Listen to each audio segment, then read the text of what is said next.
Graça e paz a todos. Como a irmã Elis disse, né, uma noite fria, mas que seja somente um frio atmosférico, né? Porque no espiritual está fervendo, amém?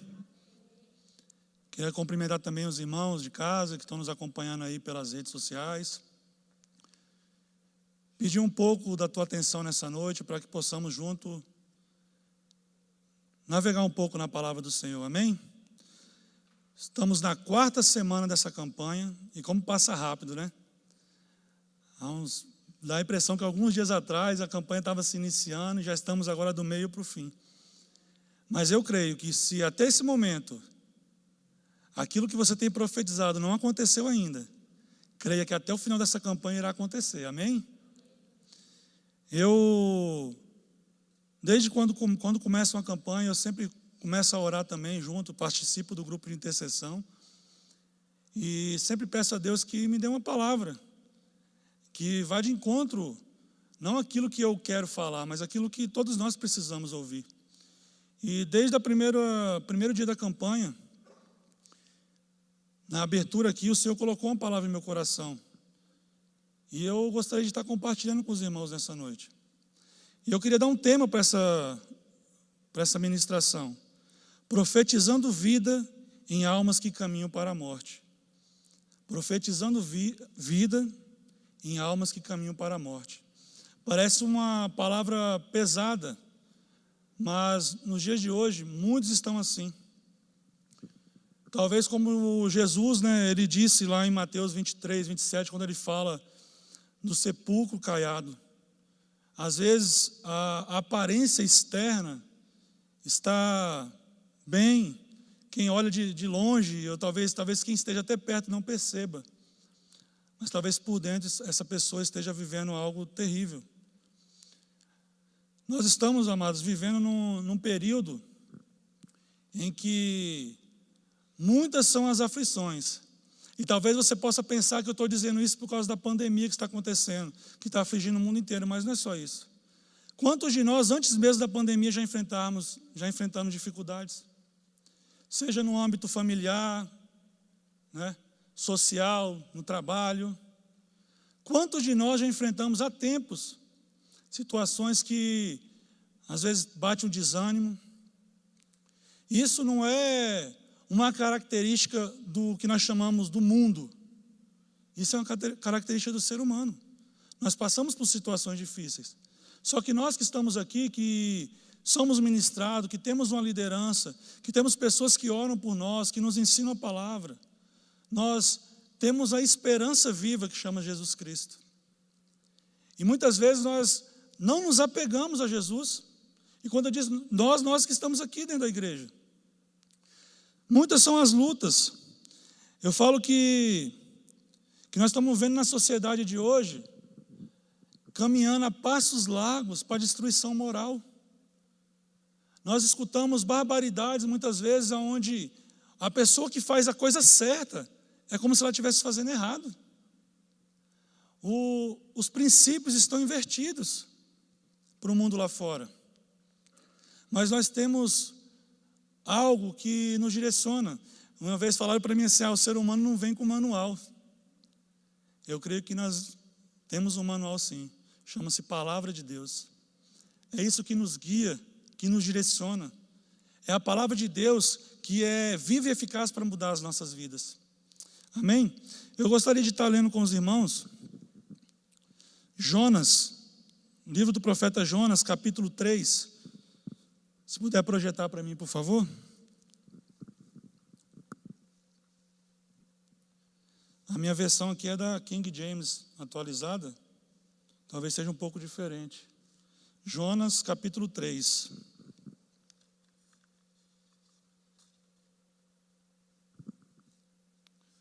Prometo não me alongar muito, falar aquilo que Deus colocou no meu coração. Jonas capítulo 3, a partir do versículo 1, diz assim: Então a palavra do Senhor veio a Jonas pela 2ª vez com esta orientação: Levanta-te e vai agora mesmo à grande cidade de Nínive, e assim que lá chegar, prega contra ela a mensagem que eu haverei de te entregar. Jonas, sem demora, obedeceu a palavra do Senhor e partiu para Nínive. E Deus tinha um propósito para aquela grande cidade, cuja extensão levava-se 3 dias para percorrer. Jonas entrou na cidade e caminhou por ela por um dia inteiro, proclamando: eis que daqui a 40 dias Nínive será destruída.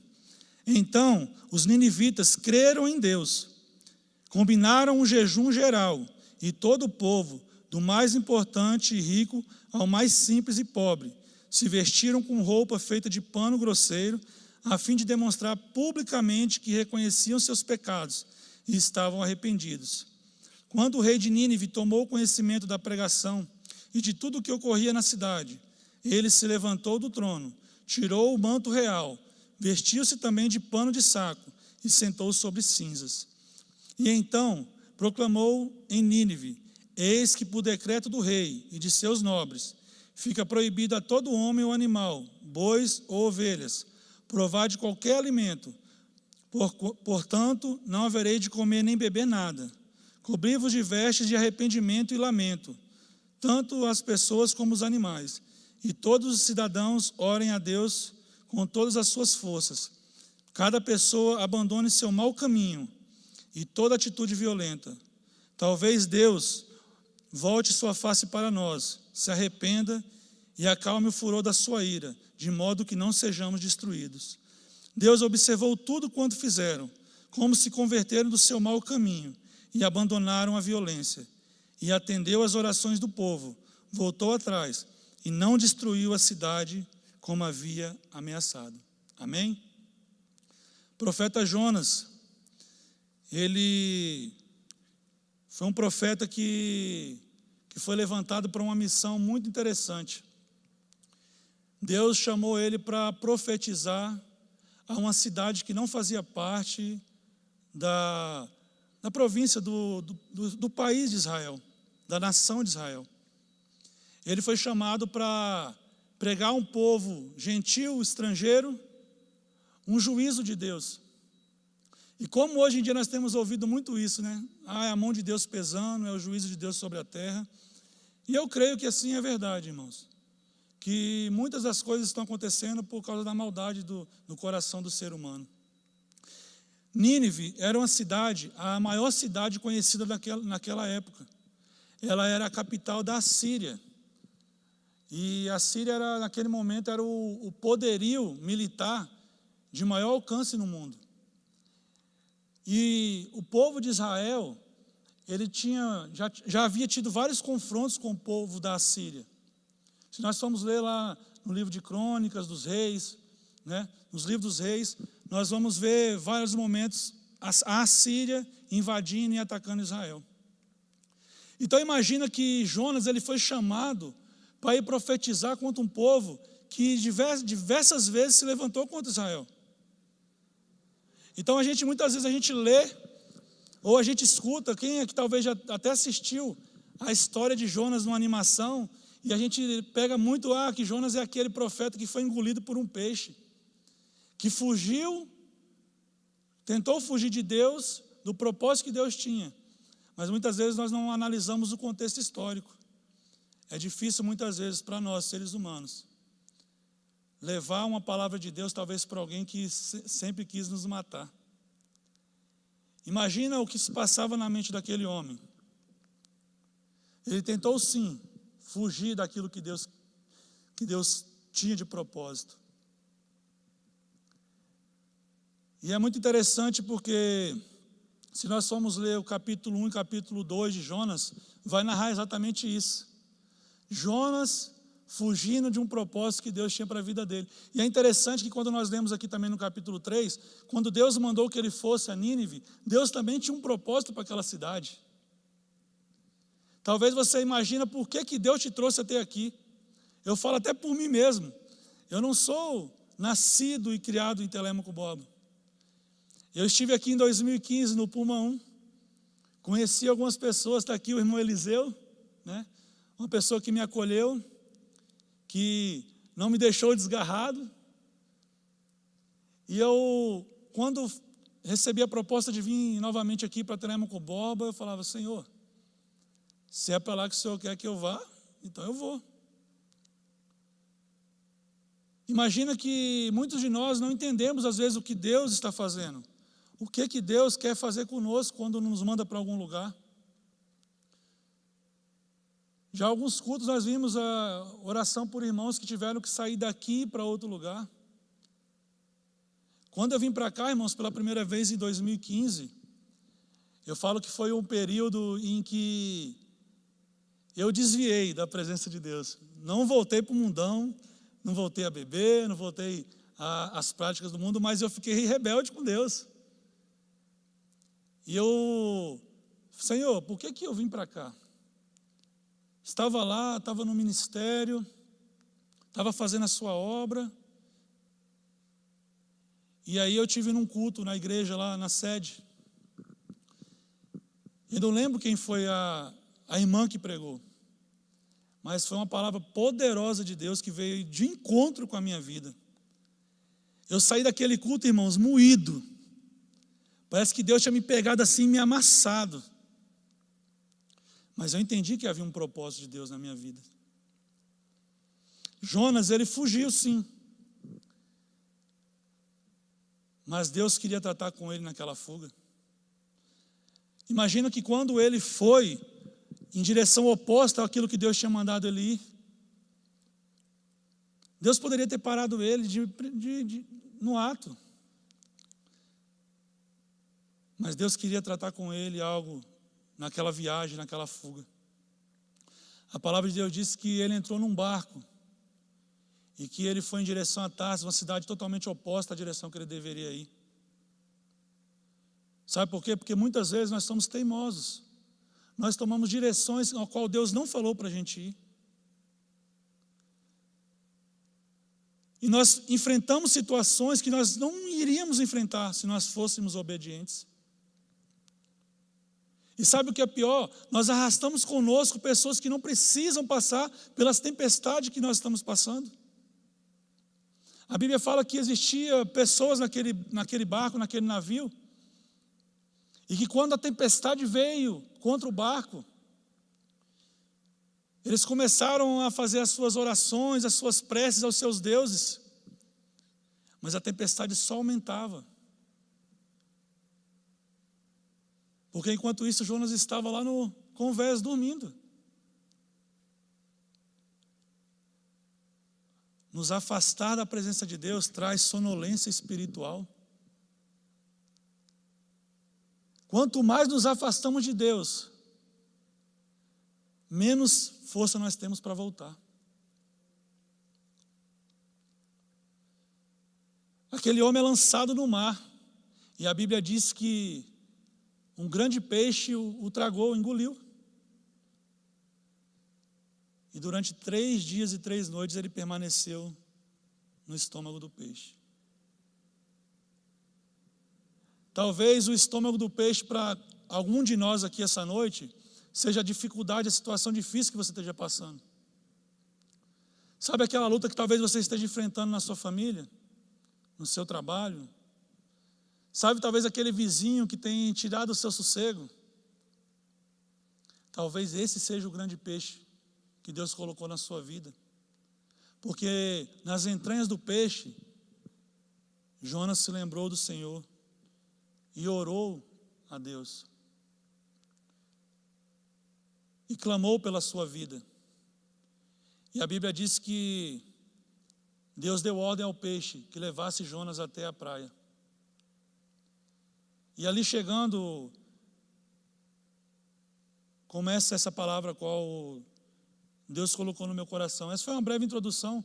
O livro de Jonas é um livro curto, só tem 4 capítulos. Talvez você nunca leu, mas se você tiver interesse, chegue em casa, no celular, na Bíblia, faça a leitura, é muito interessante. E aqui no capítulo 3, eu começo agora a falar aquilo que o Espírito Santo colocou no meu coração para ministrar essa noite, amém? Jonas, ele tentou fugir do Senhor, mas a palavra de Deus no Salmo 139, versículo 7 e 8 diz: para onde me irei do teu espírito? Ou para onde fugirei da tua face? Se subir ao céu, lá tu estás. Se fizer no inferno a minha cama, eis que tu ali estás também. Primeiro ponto que eu gostaria de falar nessa noite: não existe lugar que nós estejamos que Deus não esteja ali conosco.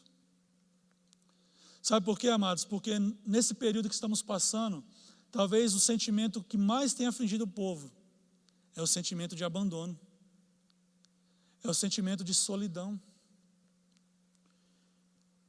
é achar que tudo e todos se esqueceu de nós. Mas eu quero te dizer nessa noite que, independente daquilo que você esteja passando, independente do lugar que você esteja, o Senhor está contigo. O Senhor, Ele está contigo no momento ao qual você está alegre, mas Ele também está no momento ao qual você está triste. Talvez você se pergunte às vezes ao acordar, ou talvez a hora de deitar: nossa, Deus, parece que o meu dia foi tão solitário. E muitas vezes nós não escutamos quando o Senhor nos diz: eu estive contigo. Eu sempre achei muito lindo uma ilustração. Já escutei umas 2, 3 vezes. Chama-se Pegadas na Areia. Talvez vocês já escutaram isso. Que fala que estava Deus, e vou dizer assim, estava Deus e você caminhando na praia. E você olhava para o lado e você olhava para trás e você via as suas pegadas e as pegadas de Deus. Só que chega um determinado momento da nossa caminhada em que você olhou para trás e você só viu 2 pegadas. E você começa a questionar: Senhor, por que me deixou sozinho? E a resposta de Deus diz: sabe aquele momento a qual um par de pegadas sumiu? Foi quando você não aguentava mais e eu te carreguei no colo. Você nunca esteve sozinho, eu sempre estive contigo.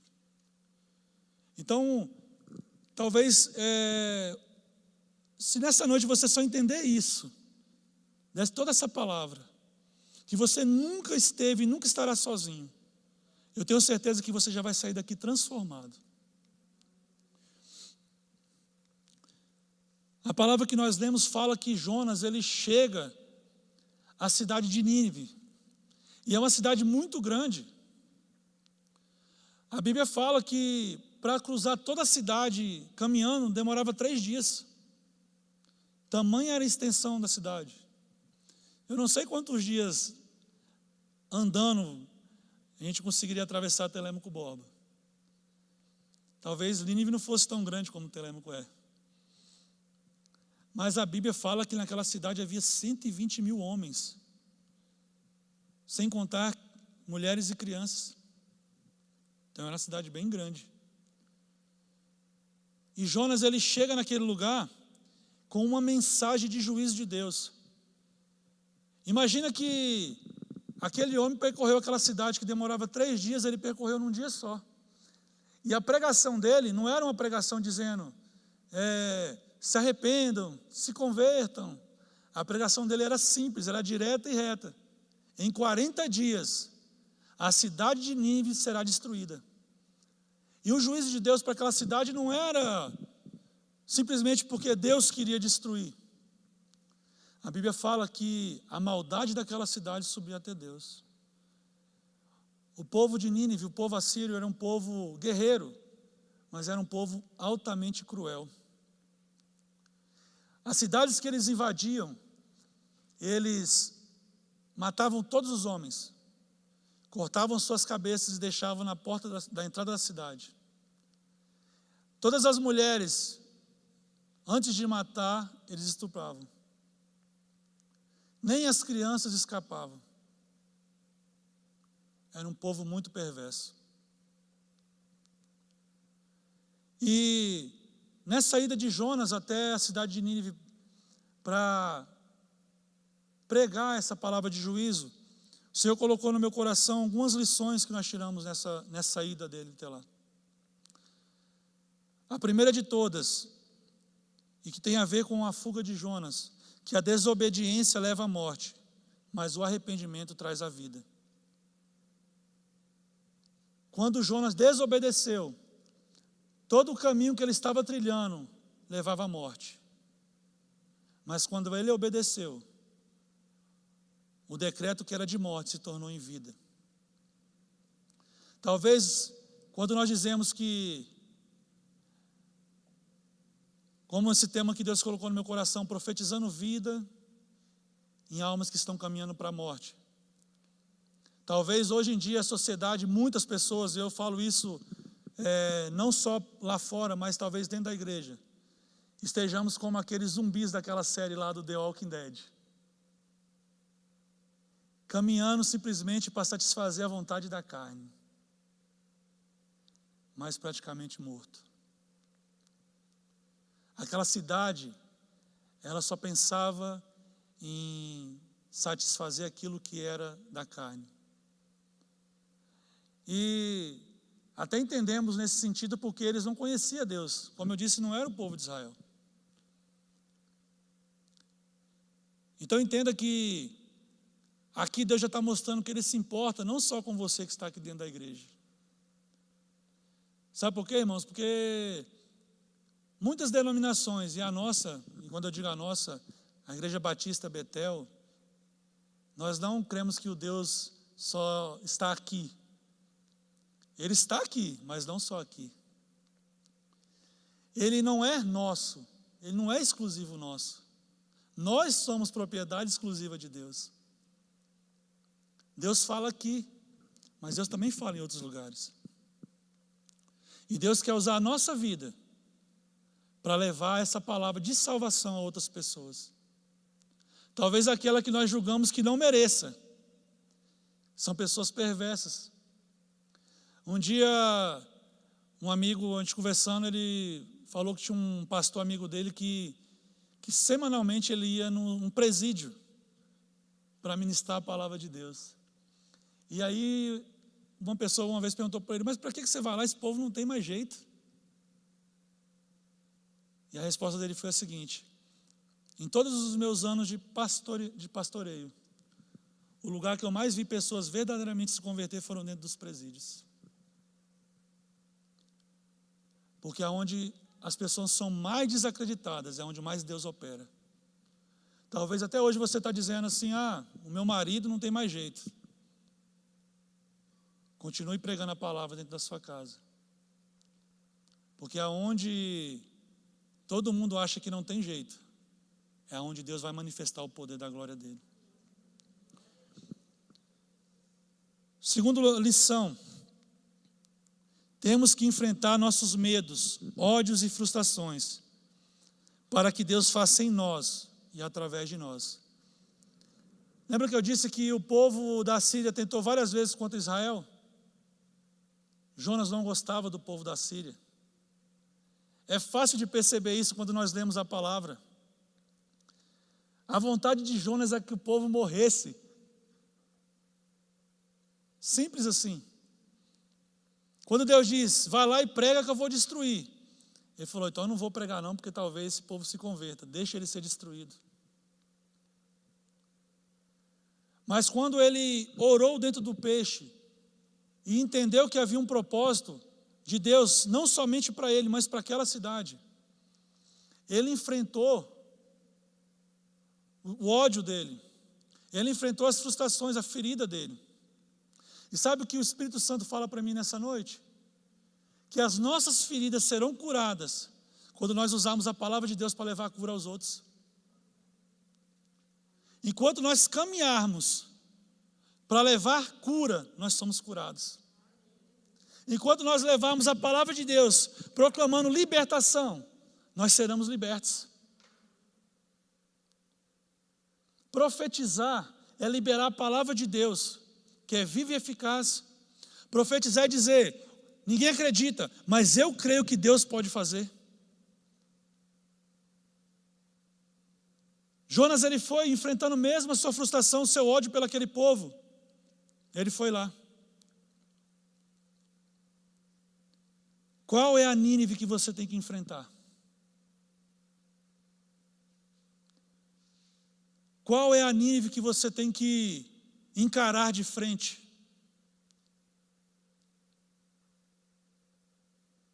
O Senhor nos pergunta nessa noite, Qual é a Nínive que nós temos que enfrentar? Terceiro ponto. Eu entendo quando eu leio essa palavra,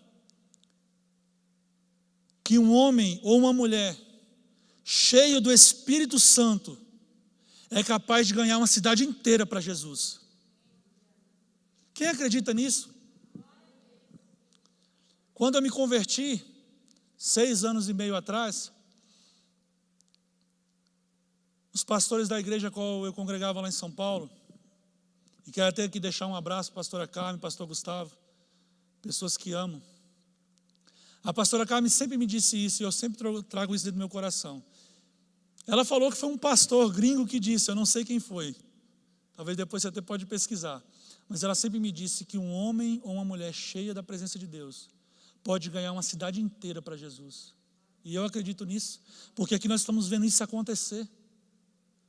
Amados, nós falamos, e não estou desmerecendo, não é isso, nós falamos de Pedro lá em Atos, quando ele pega, toma a palavra e fala, e 3.000 almas se convertem.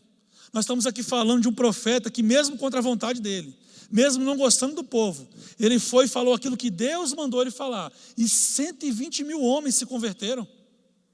A cidade inteira de Nínive foi ganha para Jesus, trazendo para os nossos dias.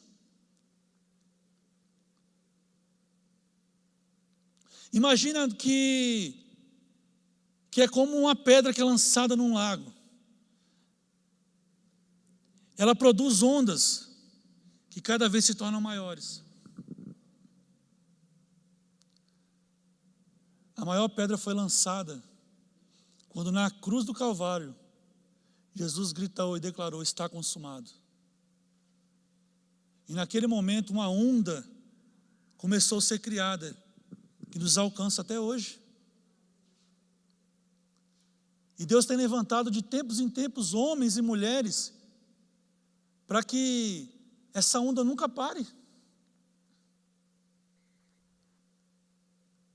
Talvez há 65 anos atrás, na cidade de Telêmaco Borba, uma dessas pedras foi lançada. Eu te garanto que naquela época eu não era nascido ainda. Mas aquela onda tem alcançado a minha vida hoje. Um homem ou uma mulher cheia da presença de Deus pode e vai, em nome de Jesus, ganhar não só a cidade de Telêmaco Borba, mas muitas e muitas cidades inteiras para Jesus. Semana passada estávamos acompanhando a célula do pastor Elias, lá dos Estados Unidos. E ele liberou uma palavra profética, eu quero repetir essa palavra profética. Que se antes da pandemia essa igreja tinha 1.000, 1.500, 2.000 membros, após a pandemia irá dobrar, triplicar em nome de Jesus. E nós seremos agentes, portadores da palavra de salvação. Jonas, ele não chegou dizendo, eu estive 3 dias dentro do peixe. E aqui eu acho interessante porque o quarto ponto, Nínive creu porque havia verdade nas palavras de Jonas. Amados, nós temos que testemunhar, nós falamos sobre isso na célula. O pastor Dan ministrou para nós na segunda. O testemunho, como ele é importante. Mas um testemunho que engrandeça o nome do Senhor. Eu já escutei testemunhos, irmãos. Isso não é uma crítica à forma de testemunhar. Mas testemunho que, quando o irmão terminou de falar, coisa que eu falei para ele assim, eu quase que quis virar um traficante. Porque você falou tão bem quando você era traficante, mas você não falou a obra que Jesus fez na sua vida. Quando eu era isso, eu tinha roupa de marca, eu tinha carro novo. E aí hoje eu estou aqui sofrendo. Misericórdia. Aquilo que Deus nos dá, quando nós entregamos a nossa vida para Ele, não pode ser comprada com nada que o homem cria. É algo eterno. João 8,32 diz, conhecereis a verdade, e a verdade vos libertará. Quando o testemunho é verdadeiro, ele traz libertação. Talvez você fala, eu não sou muito bom eu não sei pregar, eu não sei louvar. Eu vou dar um breve testemunho para vocês. Já falei isso na célula algumas vezes. Se eu estou aqui hoje ministrando a palavra do Senhor, é pela misericórdia de Deus.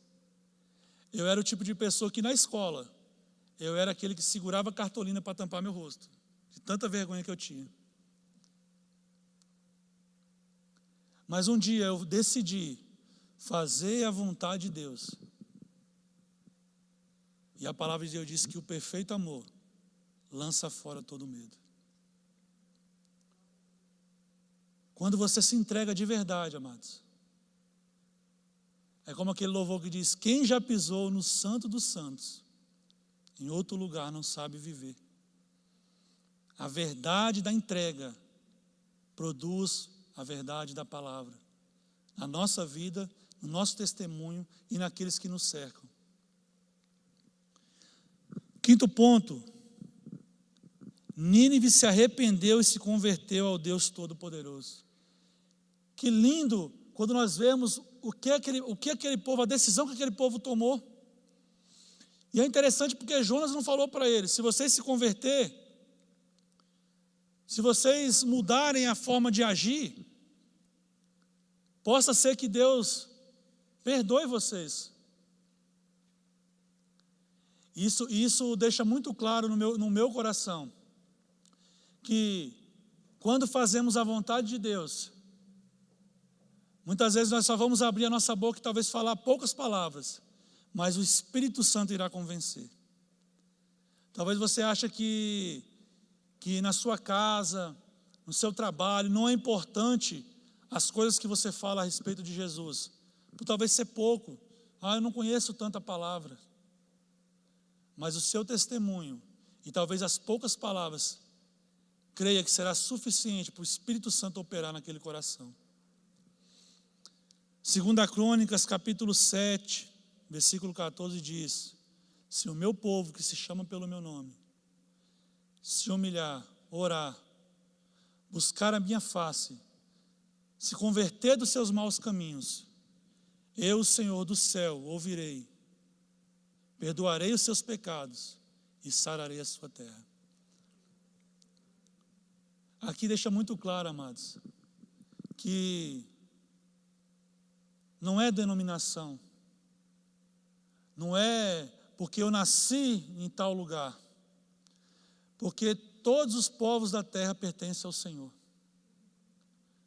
A Bíblia diz que Deus não faz acepção de pessoas, mas eu creio que Ele faz acepção de atitudes. Aquele povo, ele clamou ao Senhor, ele se humilhou, a palavra de Deus diz que eles começaram um jejum coletivo. Aquele povo, mediante uma palavra de juízo, se tornou mais crente do que muitos crentes. Uma vez escutei um irmão falar para mim assim, eu não faço jejum porque eu faço um propósito com Deus de fazer um jejum de 7 dias, mas no segundo dia eu já me acostumei, o jejum não faz mais efeito, aí eu paro. Ou engano de Satanás. A Bíblia diz, não seja tolo de fazer um voto com Deus e não cumpri-lo. O jejum não é para saber se você aguenta. O jejum é para matar a sua carne e fazer a vontade de Deus. Aquele povo fez um jejum. A Bíblia diz que eles se vestiram de pano de saco. Sabe o que é isso? É se humilhar perante a Deus. É dizer, Senhor, eu não sou nada. Eu me reduzo a nada. Porque quando nós nos humilhamos aos pés do Senhor, nós quebramos o nosso orgulho. Quando nós nos humilhamos ao pé do Senhor, nós declaramos no mundo espiritual, eu posso ter o que for, mas isso não é de nada se eu não tiver a presença de Deus.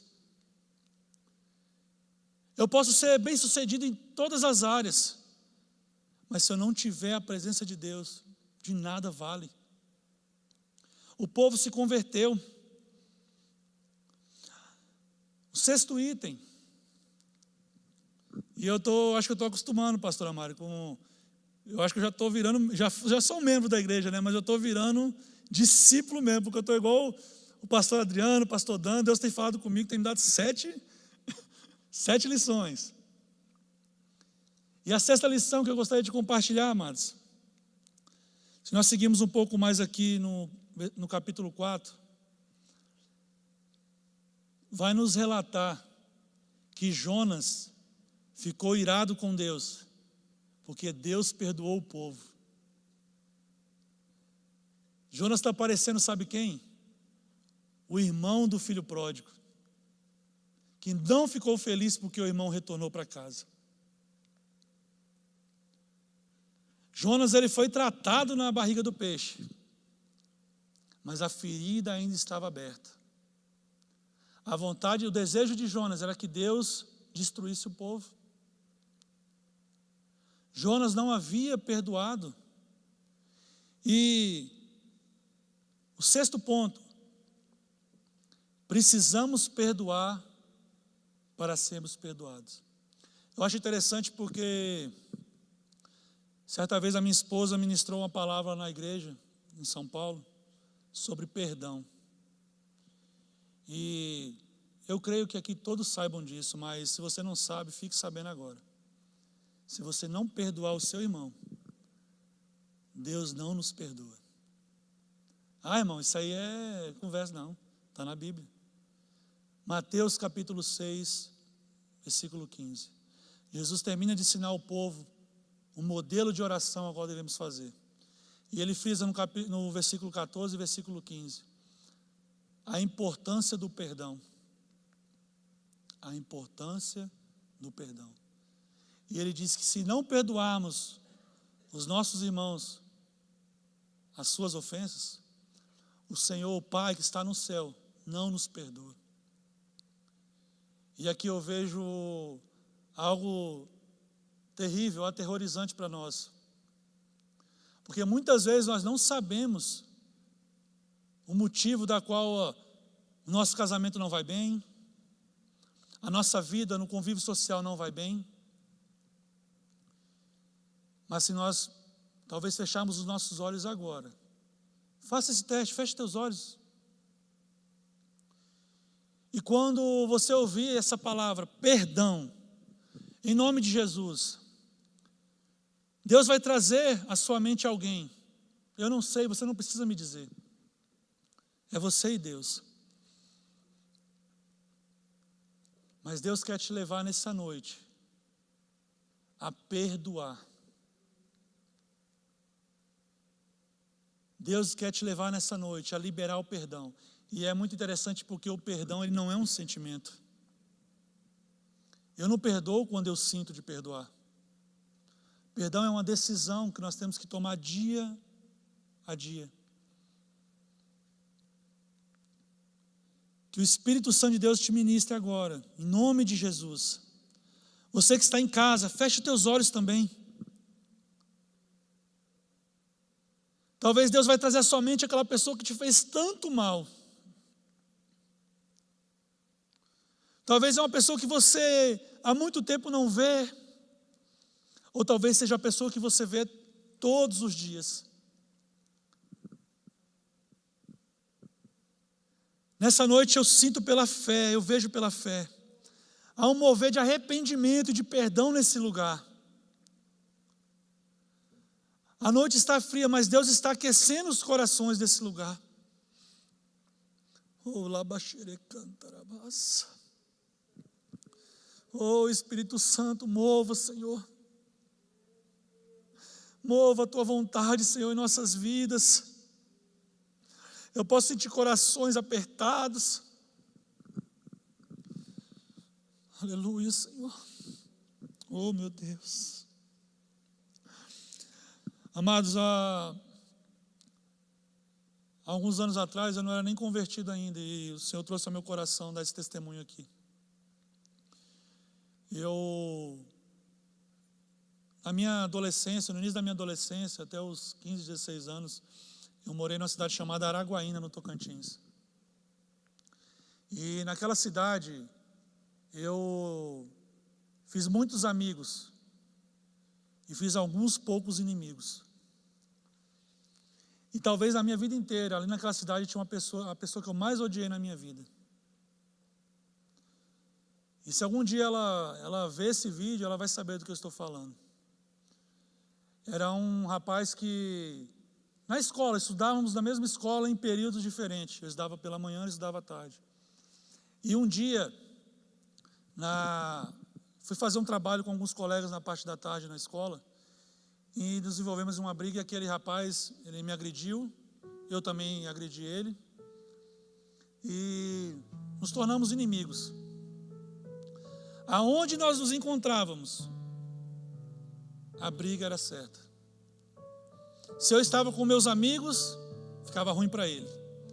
Mas se ele estava com os amigos dele, ficava ruim para mim. Quantas vezes tive que sair de ambientes fugido para não apanhar daquela pessoa.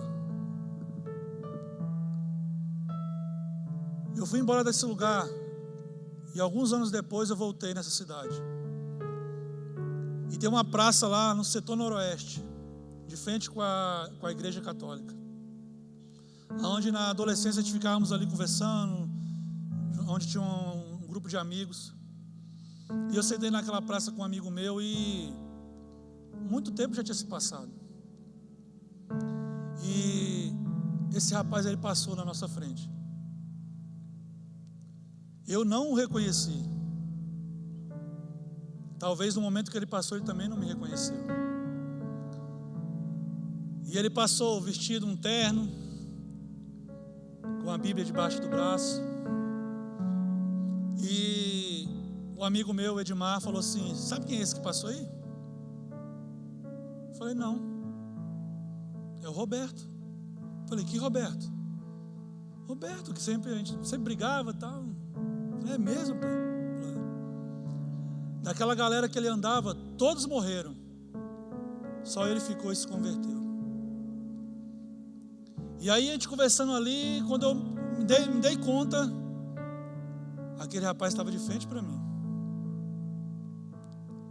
E aí ele chegou para mim e falou bem assim: você é o Wolfer? Eu tinha ganhado alguns quilos, bastante quilos, tinha perdido alguns cabelos, praticamente todos os cabelos, mas eu creio que o Espírito Santo mostrou para ele que era eu. Perceba, eu não era crente, eu não era cristão. E ele falou algo para mim que sempre quando eu falo sobre perdão, eu gosto de falar sobre esse testemunho. Ele chegou diante de mim e falou assim: há muito tempo eu tenho orado a Deus pela essa oportunidade. E eu sei que nós já fizemos muito mal um para o outro, mas hoje eu queria te pedir perdão. Eu sei que Deus proporcionou esse momento para que eu pudesse te encontrar e te dizer: me perdoa. E aí ele tomou uma atitude que para mim no momento foi estranha. Ele falou: posso te dar um abraço?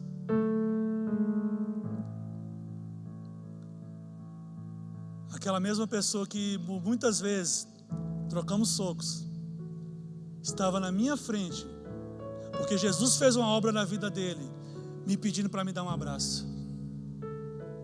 Sabe o que é isso? Poder do perdão. Naquele dia, cadeias foram quebradas. Naquele dia, não só a vida dele foi liberta, mas a minha foi liberta também. Se algum dia, na minha história, eu odiei aquela pessoa, naquele momento todo o ódio se desfez. Pedir perdão, amados, não é só quando a gente está errado.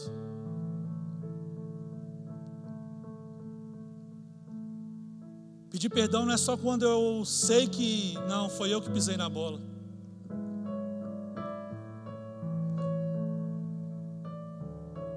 O perdão, ele quebra cadeias. Jonas não tinha perdoado aquele povo. Jonas, ele não tinha decidido no seu coração a perdoar. E por isso ele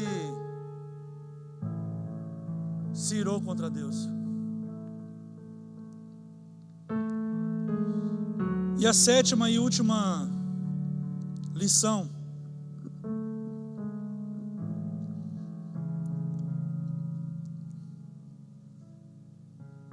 a vontade de Deus é que todos se salvem. E isso aqui, amados, eu vou falar com um temor tremendo dentro do meu coração. Talvez não seja a vontade de Deus que você se cure.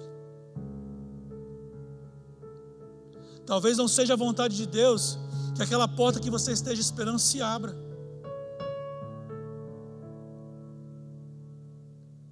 Porque isso, a palavra diz que é a vontade de Deus.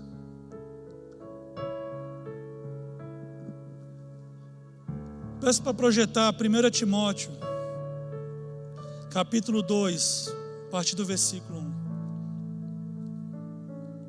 Ser curado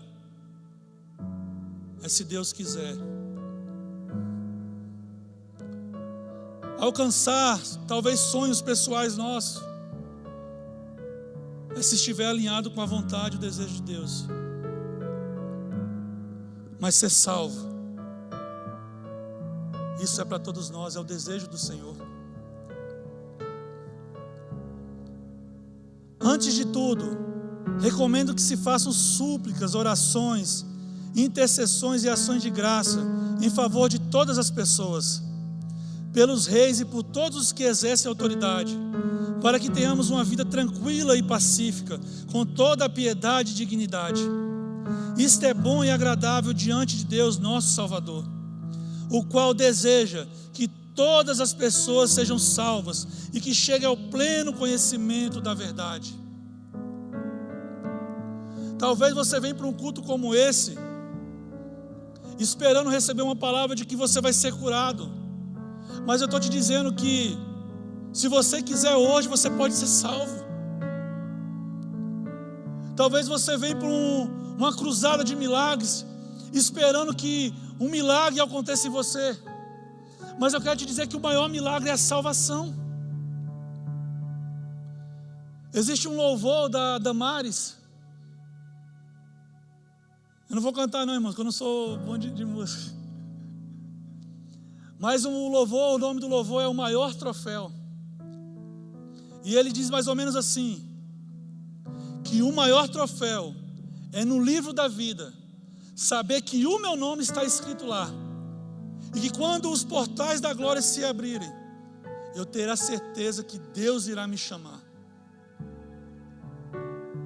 Talvez nós estejamos buscando tanta coisa material, temos dado tanto valor às coisas materiais, temos deixado de adorar a Deus porque às vezes não alcançamos aquilo que talvez nós queremos, e esquecemos que o maior presente Deus já nos deu.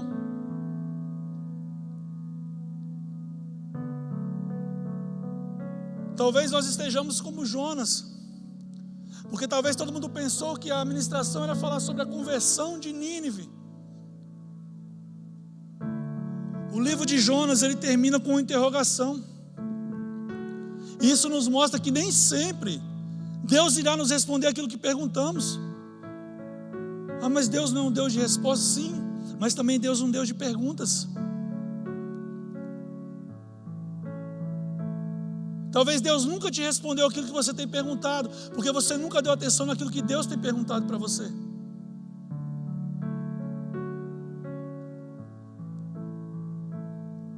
Talvez hoje nós temos que vencer o Jonas que milita dentro da nossa carne.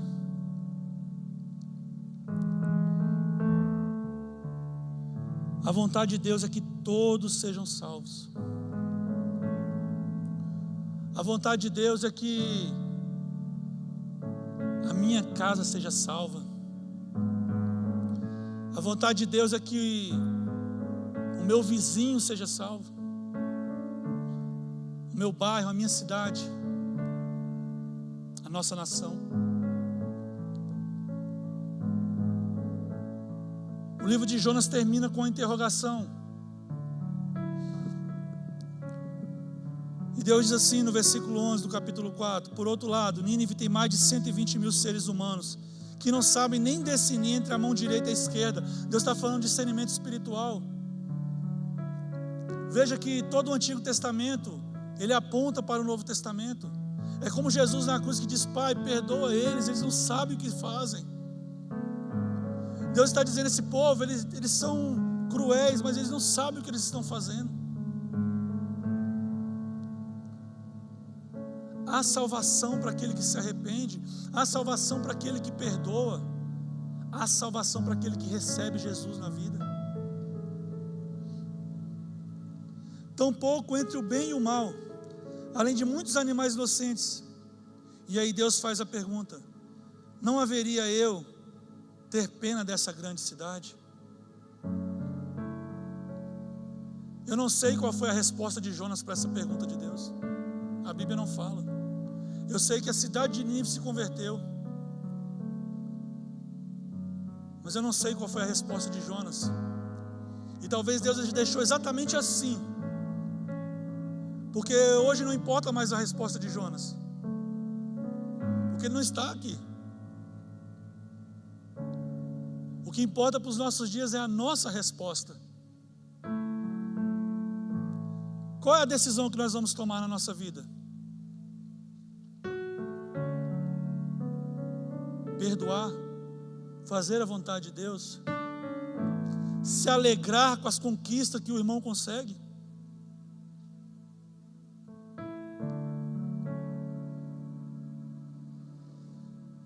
ficar feliz quando talvez para nós não deu muito certo, mas para o irmão deu muito certo.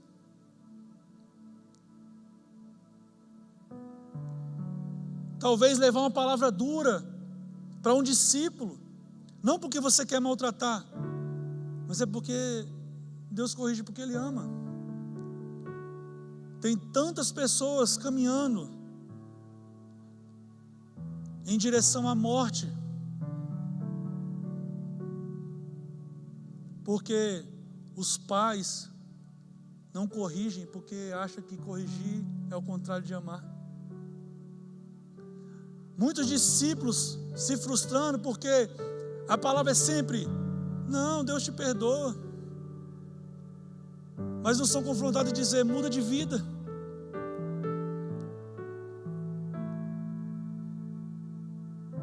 Não podemos deixar de corrigir porque amamos. Devemos corrigir exatamente porque amamos.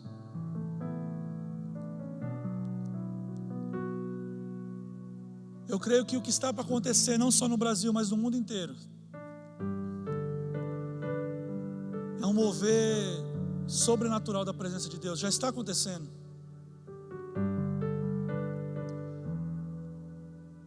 Muitos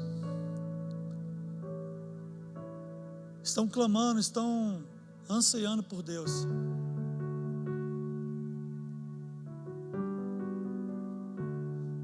Olhar e ver de que os campos já estão brancos. Chegou a hora da colheita.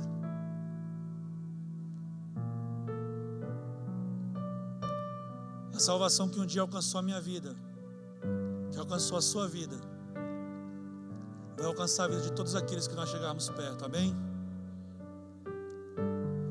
Nós não somos daquele que foge, nós não fugimos da luta. Nós somos daquele que, assim como o pastor Renato falou, que marcha. Não é hora de parar, não é hora de recuar, é hora de seguir em frente. Se coloque de pé em nome de Jesus.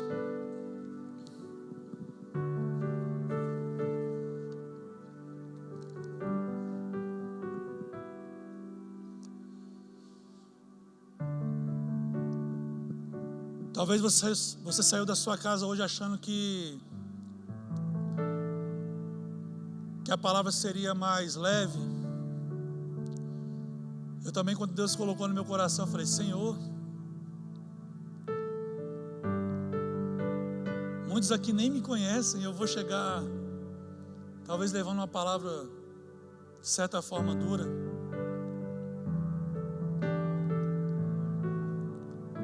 mas eu decidi fazer a vontade de Deus. E eu tenho certeza que se pelo menos uma pessoa nessa noite sair daqui assimilando algo disso que Deus falou nos nossos corações nessa noite, vai ter valido a pena.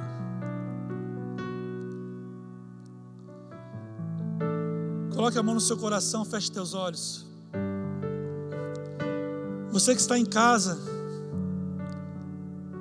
eu te convido também, juntamente conosco, a orar.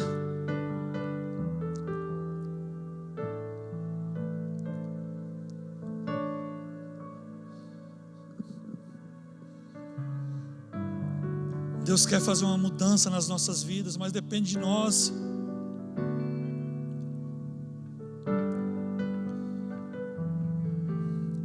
Depende de nós decidir. Depende de nós perdoar. Depende de nós nos arrependermos dos nossos maus caminhos. Oh Espírito Santo de Deus,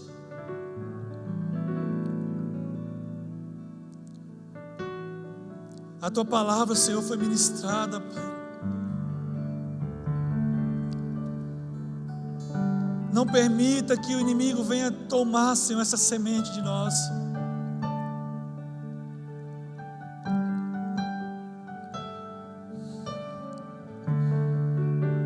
Talvez você que esteja aqui nessa noite, ou de casa acompanhando, esteja afastado dos caminhos do Senhor. Ou talvez você nunca entregou a sua vida para Jesus. Eu te convido junto comigo nessa noite a fazer uma oração. E que você aí no seu lugar, na sua casa, você possa repetir comigo essas palavras. Senhor Jesus, eu apresento a minha vida diante de Ti. Não porque eu mereço, mas porque é a Tua vontade, Senhor, que eu seja salvo. Que seja gerado um arrependimento genuíno dentro do meu coração. Que eu perdoe todas aquelas pessoas que me fizeram mal. Que eu seja liberto de tudo aquilo que tem me prendido. Por isso, Senhor Jesus, eu entrego a minha vida a Ti nessa noite. Eu me reconcilio contigo essa noite, Senhor.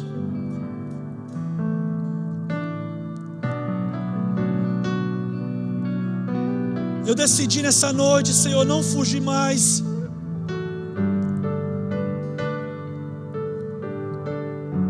Eu decidi, Senhor, nessa noite não me esconder mais.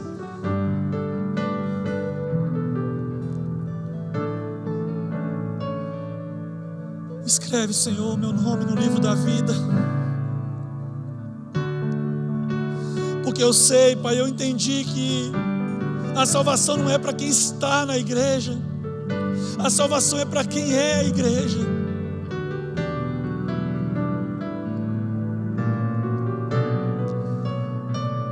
Me fortaleça, Senhor, para que eu possa enfrentar as dificuldades do dia a dia.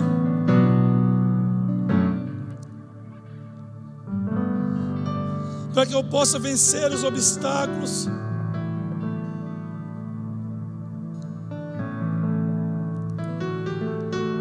Para que quando um dia, Senhor, e que eu sei que não demora, eu possa me encontrar contigo na glória, Senhor. Senhor Jesus, eu te recebo. Não sou eu que te aceito, mas é o Senhor, Pai, eu te peço, me aceite. E eu declaro que o Senhor é o único e suficiente Salvador da minha vida. E mediante a todas as testemunhas no mundo físico e espiritual, eu declaro que eu sou teu. E declaro que o Senhor é meu Deus.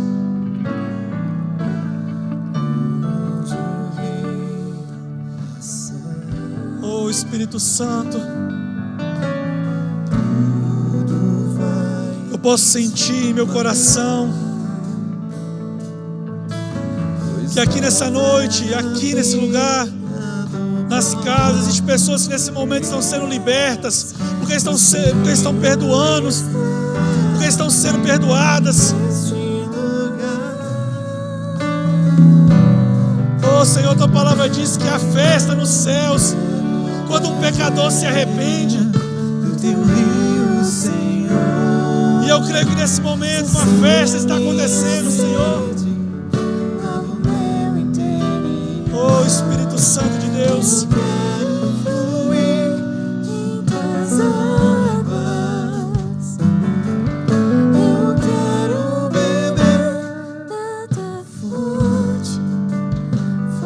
de águas vivas.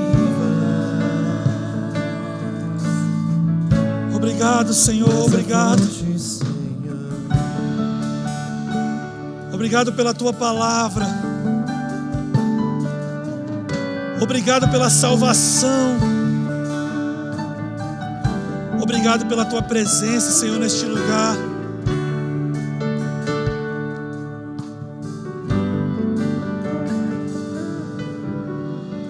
Obrigado por não sermos mais almas que caminham em direção à morte.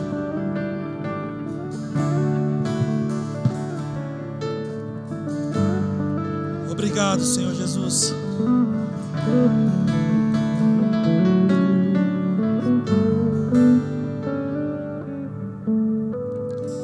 E aquele que entendeu essa palavra nessa noite, que entendeu que nós temos algo valioso entregue em nossas mãos,